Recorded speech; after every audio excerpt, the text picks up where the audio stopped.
திருவாக்கும் சேகரமும் கைகூட்டும் செஞ்சல் பெருவாக்கும் பீடும் பெருக்கும் உருவாக்கும் ஆதலால் வானூர் மாணிமத்தனை காதலால் கூப்புவதும் கை.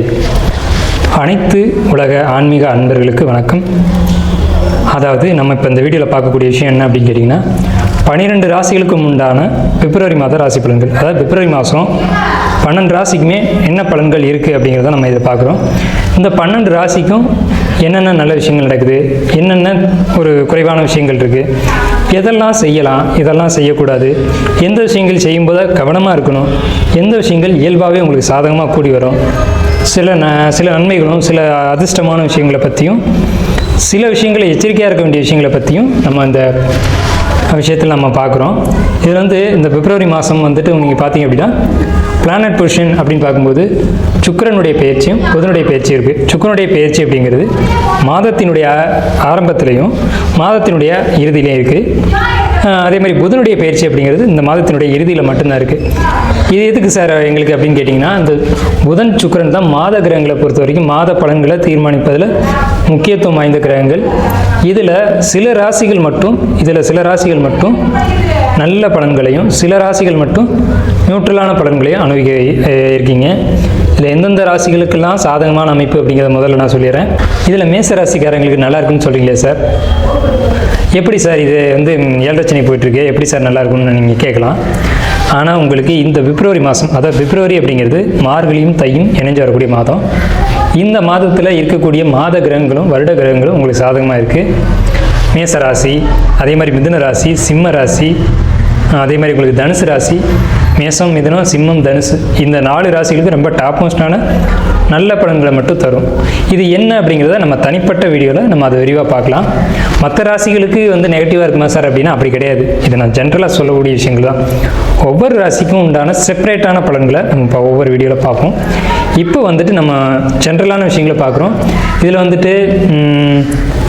இது யாருக்கு சாதகம் யாருக்கு பாதகம் அப்படின்னு பார்க்கும்போது கல்வி, மாணவர்களை பொறுத்த வரைக்கும் கல்வி, போட்டித் தேர்வு எழுதக்கூடியவங்க, நீட் எக்ஸாம் எழுதக்கூடியவங்க, அதே மாதிரி மாணவர்களை பொறுத்த வரைக்கும் எல்லா மாணவர்களும் நீட்டு தேர்வு அல்லது ஸ்டூடெண்ட்ஸு இப்போ அந்த போட்டித் தேர்வு எழுதக்கூடியவங்க, 10th +2 எழுதக்கூடியவங்க, அதில் படிக்கக்கூடியவங்க, இவங்களை பொறுத்த வரைக்கும் எப்படி இருக்கும் அப்படின்றத பற்றியும், அதே மாதிரி ஒரு 7ஆம் சீட்டு பிடிக்கிறவங்க அல்லது 7ஆம் சீட்டு போடுறவங்க இவங்களை பொறுத்த வரைக்கும் எப்படி இருக்கும் அப்படிங்கிற இந்த பிப்ரவரி மாதத்தில் நம்பி செய்யலாமா ஒரு விஷயத்தை அப்படிங்கிறத பொறுத்த வரைக்கும் அப்படிங்கிறத பற்றியும், கடன் வாங்கலாமா, புதிய தொழில்கள் பண்ணலாமா அப்படிங்கிறத பற்றியும் நம்ம அந்த 12 ராசிக்குமே பார்க்க இருக்கோம்.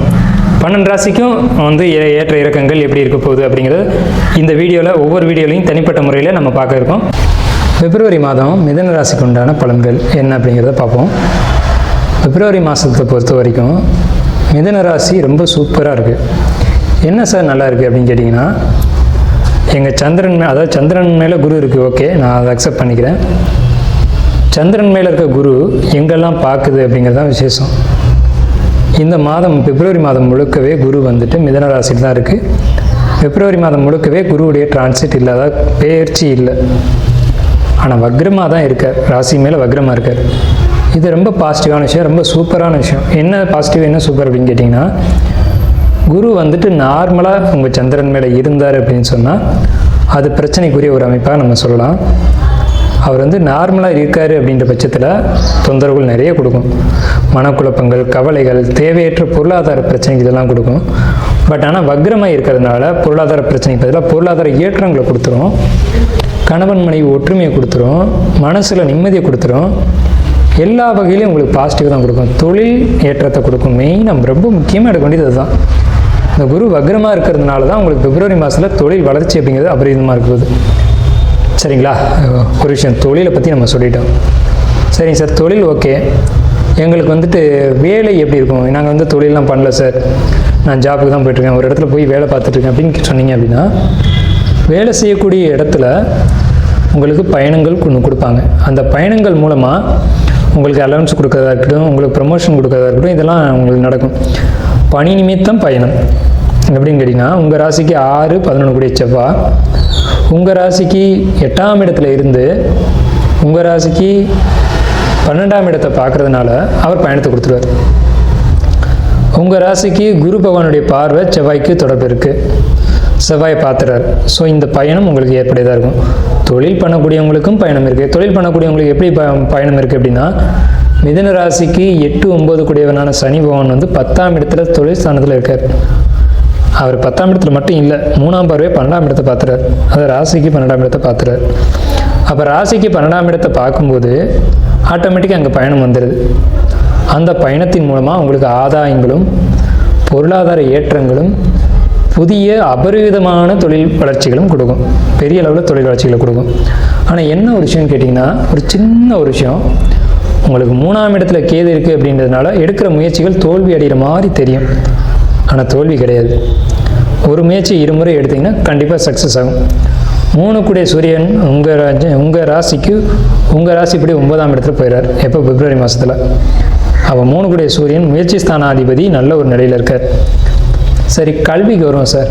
கல்வியை பொறுத்த வரைக்கும் 1, 4 கூடிய புதன் வந்துட்டு உங்கள் ராசிக்கு 9ஆம் இடத்துக்கு போய் வக்ரகுரு அவங்கள பார்த்துட்றாங்க. வக்ரகுரு புதனை பார்த்தா கல்வியில் மிகப்பெரிய ஒரு ஏற்றத்தை கொடுக்கும். சரிங்களா?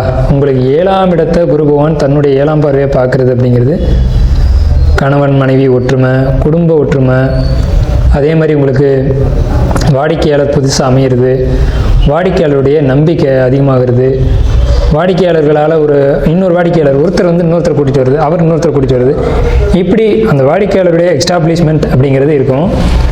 உங்களுடைய 5ஆம் இடம் ரொம்ப சூப்பராக இருக்குது இந்த பிப்ரவரி மாதத்தில். 5ஆம் இடம் எப்படி நல்லா இருக்குன்னு கேட்டிங்கன்னா, சுக்கிரன் உங்களுக்கு சாதகமான இடத்துக்கு போகிறாங்க. உங்கள் ராசிக்கு சுக்கிரன் நல்லா இருந்துட்டாலே பொருளாதாரத்துக்கு ஏற்றத்தை கொடுத்துரும். சுக்கிரனை பொறுத்த வரைக்கும் சுக்கிரன் தன்னுடைய நட்பு கிரகங்களோட இணையதாவது இந்த பிப்ரவரி மாதத்தில் உங்கள் ராசிக்கு. ஸோ சுக்கிரன் சொல்லக்கூடிய மனைவி உறவு, குழந்தைகள், மூத்த குழந்தை, அதே மாதிரி அத்தை உறவு, இவங்களால் உங்களுக்கு ஆதரவு அனுகூலங்கள் கிடைக்கும். செய்யக்கூடிய தொழிலில் லாபங்கள் கிடைக்கும். நல்ல ஒரு வருமானம் கிடைக்கும். சரிங்களா? அதே மாதிரி உங்களுக்கு 4ஆம் இடத்தை செவ்வாய் பார்க்குறது அப்படிங்கிறதுனால உங்களுடைய முயற்சிகள், லாபங்கள் பெரிய அளவில் டெவலப் ஆகும். புதிய சொத்துகள் வாங்கக்கூடிய அமைப்புகள் உண்டு. சொத்து எப்படின்னா, நீங்கள் சம்பாதிக்கிற பணம் சொத்தாக மாறும். சொத்துனா லிக்விட் கேஷ் வந்து ஒரு ப்ராப்பர்ட்டியாக மாறும். அந்த ப்ராப்பர்ட்டி நீண்ட காலத்துக்கு நிற்கும். நீண்ட கால முதலீடுகளில் நீங்கள் இன்வெஸ்ட் பண்ணுவீங்க. அந்த இன்வெஸ்ட்மெண்ட்டும் நல்ல ஒரு இன்வெஸ்ட்மெண்ட்டாக இருக்கும். இந்த செவ்வாய்ன்னு சொல்லும்போது மருத்துவம் அப்படிங்கிறத கவனிக்க வேண்டியது இருக்குது. இந்த உச்ச செவ்வாய் உங்களை வந்து மெடிசனில் இருக்கக்கூடிய யாராக இருந்தாலும், மெடிசன் ஃபீல்டில் இருக்கக்கூடிய, அதாவது மெடிக்கலில் இருக்கக்கூடிய, அதாவது மருத்துவத்துறையில் இருக்கக்கூடிய மிதுனராசி அன்பர்களுக்கு சிறப்பான காலகட்டம் சொல்லலாம்.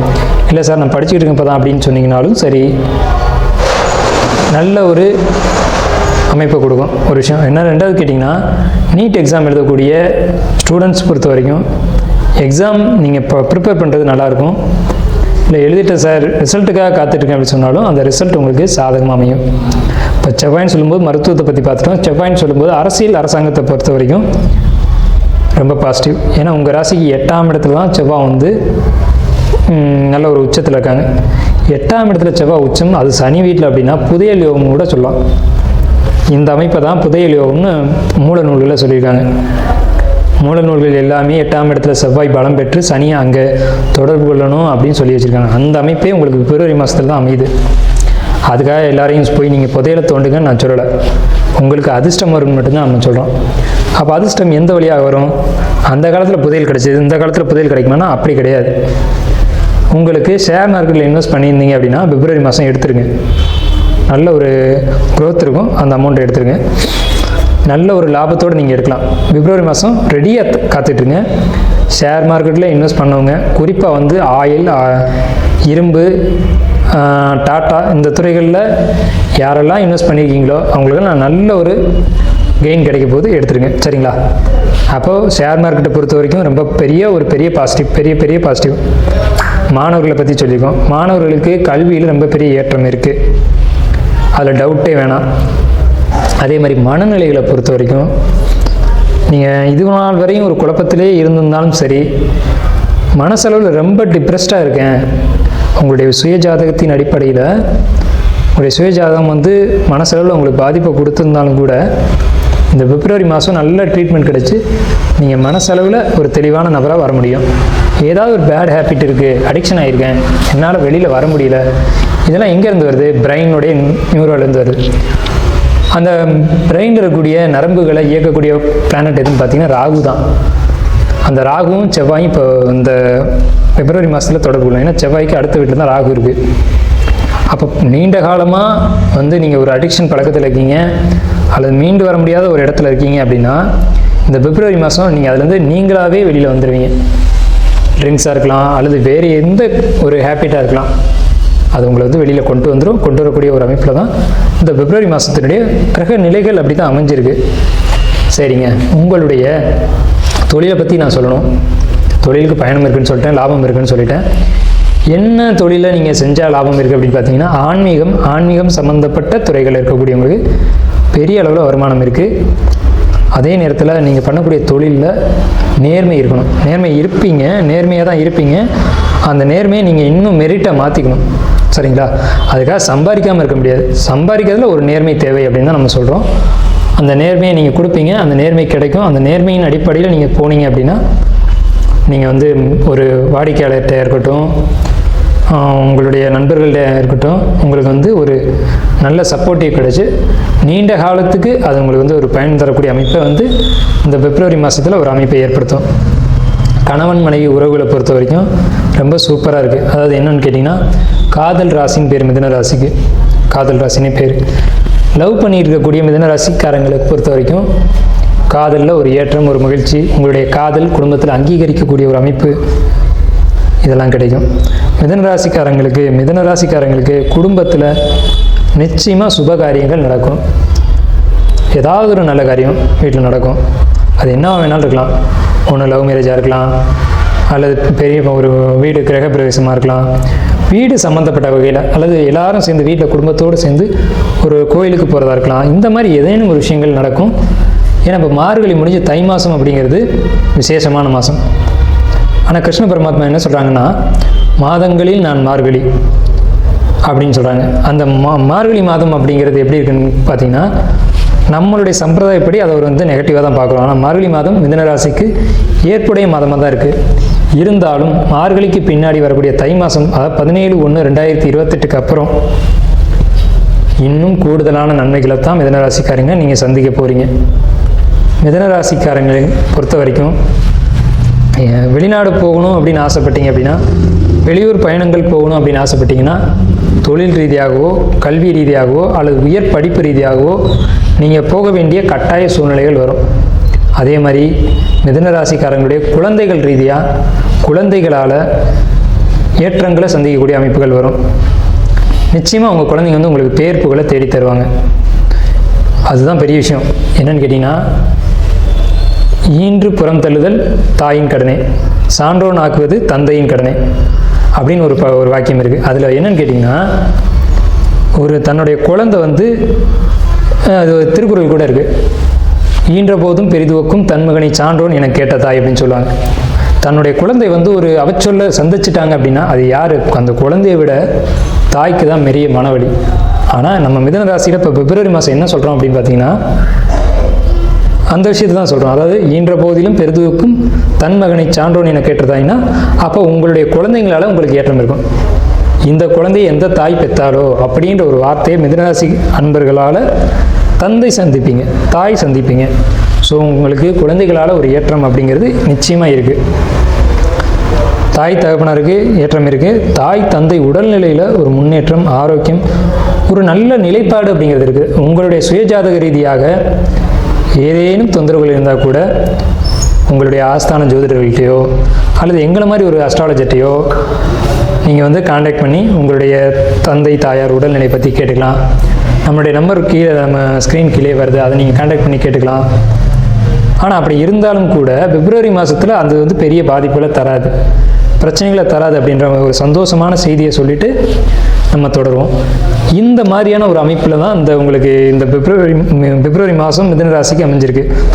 உங்களுடைய தொழிலில் லாபம் கிடைக்குமா அப்படின்னு கேட்டிங்கன்னா பெரிய அளவில் கிடைக்கும். சின்ன அளவுலலாம் கிடையாது, பெரிய அளவில் கிடைக்கும். உங்கள் ராசிக்கு 5, 7, 9 பாவங்கள் ரொம்ப சூப்பராக இருக்குது. ஒரு ஜாதகத்திலேயே 5, 7, 9 பாவங்களுக்கு தான் ஏற்றம் அதிகம். அந்த பாவத்துக்கு தான் அதிகமான நன்மைகள் இருக்குது. ஸோ அதனால் இந்த ராசியை பொறுத்த வரைக்கும், அதாவது இந்த ராசின்ற மிதுன ராசிக்காரங்களை பொறுத்த வரைக்கும், நம்ம ராசியை பொறுத்த வரைக்கும் நம்ம ராசிக்காரங்களுக்கு இந்த 2026ஆம் ஆண்டில் நம்ம மேலேயே சொல்லியிருந்தோம், நன்மை பெறும் ராசிகள் மேஷம், மிதுனம், சிம்மம் அப்படின்ற வரிசையை சொல்லியிருந்தோம். அந்த அடிப்படையில் 100% நன்மைகளை மட்டுமே அடையக்கூடிய ராசி மிதுன ராசி. நீங்கள் இந்த மிதுன ராசி அன்பர்கள் இந்த மாதத்தில் உங்களுக்கு ஒரு வழிபாடு எடுத்துக்கணும் அப்படின்னு நீங்கள் ஆசைப்பட்டீங்க அப்படின்னா குரு பகவானுடைய வழிபாடு தான் நான் சொல்லுவேன். குரு அப்படிங்கிறது சிவாலயத்தில் இருக்கக்கூடிய தட்சிணாமூர்த்தியை சொல்லுவாங்க. 2 குரு இருக்காங்கங்க. ஆக்சுவலாக உண்மையான குரு எது அப்படின்னு கேட்டிங்கன்னா நவகிரக பீடத்தில் இருக்கக்கூடியவங்க தான் உண்மையான குரு. தட்சிணாமூர்த்தின்றவங்க குரு பகவான், அந்த நவகிரகத்தில் இருக்கக்கூடிய குருவுக்கு குரு. ஸோ நீங்கள் 2 பேரில் யாரை வேணாலும் நீங்கள் எடுத்துக்கலாம். வியாழக்கிழமை தோறும் பிப்ரவரி மாதத்தில் வரக்கூடிய வியாழக்கிழமையில் நீங்கள் போய் குரு பகவானை தரிசனம் பண்ணிவிட்டு மனசார ஆத்மார்த்தமான வழிபாடுகளை எடுத்துகிட்டு நீங்கள் வரலாம். உங்களுக்கு ஏற்றங்கள் அதிகமாக இருக்கிறது.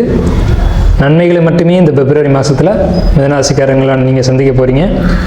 குரு பகவானுடைய ஸ்துதி, குரு பகவானுடைய ஸ்தோத்திரம், இதில் எதை வேணாலும் நீங்கள் சொல்லலாம். இல்லை நீங்கள் வந்து உங்கள் ஊர் வந்து குரு பகவானுடைய கோயில் பக்கத்தில் இருக்குது, அல்லது குருமார்களுடைய கோயில் இருக்குது, அதாவது ராகவேந்திர சுவாமி அது மாதிரியான குருமார்கள் உங்களுக்கு பக்கத்தில் இருக்காங்க அப்படின்னா தாராளமாக நீங்கள் போய் தரிசனம் பண்ணிட்டு வரலாம். அல்லது குருமார்களுடைய ஜீவ சமாதி இருக்குது அப்படின்னு நீங்கள் நினச்சிங்க அப்படின்னா, உதாரணத்துக்கு பாம்பன் சுவாமிகள் அந்த மாதிரியான ஜீவ சமாதிகள் எங்கெல்லாம் இருக்கோ நீங்கள் அந்த இடத்துக்கு போய் வழிபாடு பண்ணீங்க அப்படின்னா உங்கள் சுய ஜாதகத்தின் அடிப்படையில் வரக்கூடிய நெகட்டிவான விஷயங்கள் கூட நிவர்த்தி ஆகி ஏற்றங்களை அதிகமாக சந்திப்பீங்க. நன்றியும் வாழ்த்துக்களும். வாழ்க வளமுடன்.